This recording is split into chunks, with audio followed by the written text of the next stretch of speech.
باب دوم۔ ان دنوں میں ایسا ہوا کہ قیصر اگستس کی طرف سے یہ حکم جاری ہوا کہ ساری دنیا کے لوگوں کے نام لکھے جائیں۔ یہ پہلی اسم نویسی سوریہ کے حاکم قرنیوس کے عہد میں ہوئی، اور سب لوگ نام لکھوانے کے لیے اپنے اپنے شہر کو گئے۔ پس یوسف بھی گلیل کے شہر ناصرت سے داؤد کے شہر بیت لحم کو گیا جو یہودیہ میں ہے، اس لیے کہ وہ داؤد کے گھرانے اور اولاد سے تھا، تاکہ اپنی منگیتر مریم کے ساتھ جو حاملہ تھی نام لکھوائے۔ جب وہ وہاں تھے تو ایسا ہوا کہ اس کے وضع حمل کا وقت آ پہنچا، اور اس کا پہلوٹا بیٹا پیدا ہوا، اور اس نے اس کو کپڑے میں لپیٹ کر چرنی میں رکھا، کیونکہ ان کے واسطے سرائے میں جگہ نہ تھی۔ اسی علاقے میں چرواہے تھے جو رات کو میدان میں رہ کر اپنے گلے کی نگہبانی کر رہے تھے، اور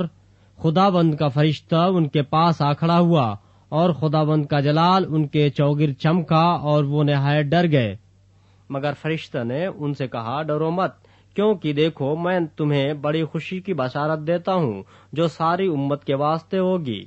کہ آج داؤد کے شہر میں تمہارے لیے ایک منجی پیدا ہوا ہے، یعنی مسیح خداوند۔ اور اس کا تمہارے لیے یہ نشان ہے کہ تم ایک بچہ کو کپڑے میں لپٹا اور چرنی میں پڑا ہوا پاؤ گے۔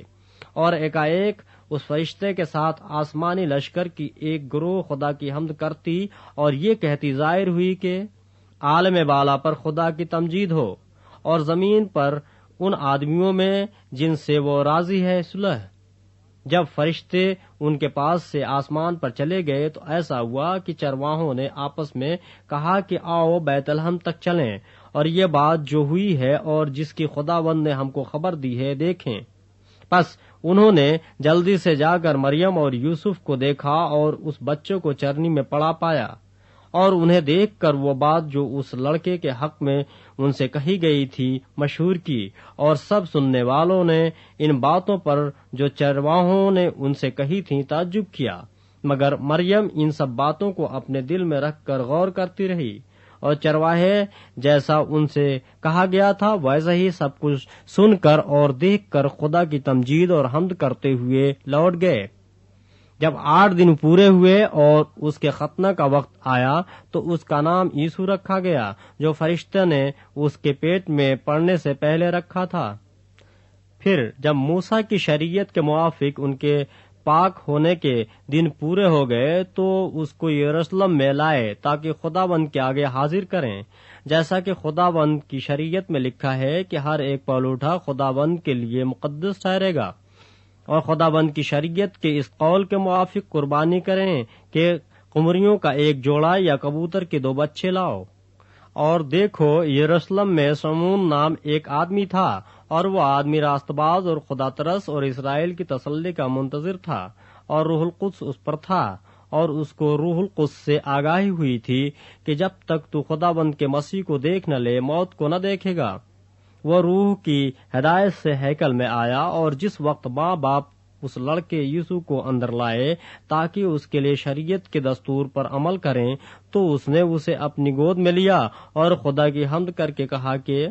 اے مالک، اب تو اپنے غلام کو اپنے قول کے موافق سلامتی سے رخصت کرتا ہے، کیونکہ میری آنکھوں نے تیری نجات دیکھ لی ہے جو تو نے سب امتوں کے روبرو تیار کی ہے، تاکہ غیر قوموں کو روشنی دینے والا نور اور تیری امت اسرائیل کا جلال بنے۔ اور اس کا باپ اور اس کی ماں ان باتوں پر جو اس کے حق میں کہی جاتی تھیں تعجب کرتے تھے، اور شمعون نے ان کے لیے برکت چاہی اور اس کی ماں مریم سے کہا، دیکھیے اسرائیل میں بہتوں کے گرنے اور اٹھنے کے لیے اور ایسا نشان ہونے کے لیے مقرر ہوا ہے جس کی مخالفت کی جائے گی، بلکہ خود تیری جان بھی تلوار سے چھن جائے گی، تاکہ بہت لوگوں کے دلوں کے خیال کھل جائیں۔ اور عاشر کے قبیلے میں سے ہنہ نام فنوئیل کی بیٹی ایک نبیہ تھی، وہ بہت عمر رسیدہ تھی، اور اس نے اپنے کنوارپن کے بعد 7 برس ایک شوہر کے ساتھ گزارے تھے۔ وہ 84 برس سے بیوہ تھی اور ہیکل سے جدا نہ ہوئی تھی، بلکہ رات دن روزوں اور دعاؤں کے ساتھ عبادت کیا کرتی تھی، اور وہ اسی گھڑی وہاں آ کر خدا کا شکر کرنے لگی اور ان سب سے جو یروشلم کے چھٹکارے کے منتظر تھے اس کی بابت باتیں کرنے لگی۔ اور جب وہ خداوند کی شریعت کے مطابق سب کچھ کر چکے تو گلیل میں اپنے شہر ناصرت کو پھر گئے، اور لڑکا بڑھتا اور قوت پاتا گیا اور حکمت سے معمور ہوتا گیا اور خدا کا فضل اس پر تھا۔ اس کے ماں باپ ہر برس عید فصح پر یروشلم کو جایا کرتے تھے، اور جب وہ 12 برس کا ہوا تو وہ عید کے دستور کے موافق یروشلم کو گئے۔ جب وہ ان دنوں کو پورا کر کے لوٹے تو وہ لڑکا یسوع یروشلم میں رہ گیا اور اس کے ماں باپ کو خبر نہ ہوئی، مگر یہ سمجھ کر کہ وہ قافلے میں ہے ایک منزل نکل گئے اور اسے اپنے رشتہ داروں اور جان پہچانوں میں ڈھونڈنے لگے۔ جب نہ ملا تو اسے ڈھونڈتے ہوئے یروشلم تک واپس گئے، اور 3 روز کے بعد ایسا ہوا کہ انہوں نے اسے ہیکل میں استادوں کے بیچ میں بیٹھے ان کی سنتے اور ان سے سوال کرتے ہوئے پایا، اور جتنے اس کی سن رہے تھے اس کی سمجھ اور اس کے جوابوں سے دنگ تھے۔ وہ اسے دیکھ کر حیران ہوئے، اور اس کی ماں نے اس سے کہا، بیٹا تو نے کیوں ہم سے ایسا کیا؟ دیکھ تیرا باپ اور میں کڑتے ہوئے تجھے ڈھونڈتے تھے۔ اس نے ان سے کہا، تم مجھے کیوں ڈھونڈتے تھے؟ کیا تم کو معلوم نہ تھا کہ مجھے اپنے باپ کے یہاں ہونا ضرور ہے؟